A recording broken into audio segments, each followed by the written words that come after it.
सेवामा छोड्नु भएको छ अहिले उहाँहरू अब एकदम यो भनेको 2021 साल अब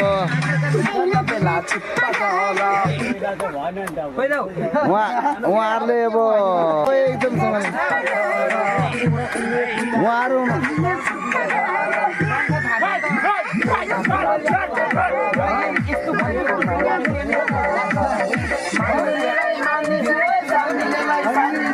उहाँहरू 2021 सालको एकदमसँगले हाम्रो पञ्चले डाँडामा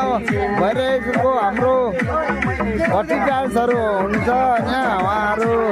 एकदमसँगले रमाइलोसँगले उहाँहरूले मनोरञ्जन गरिरहनु भएको छ होइन एकदमसँगले उहाँहरूले गर्नुभएको कार्यक्रमलाई हामीहरू पनि सम्मान गर्दै उहाँहरूले एकदमसँगले मनोरञ्जन तरिकाले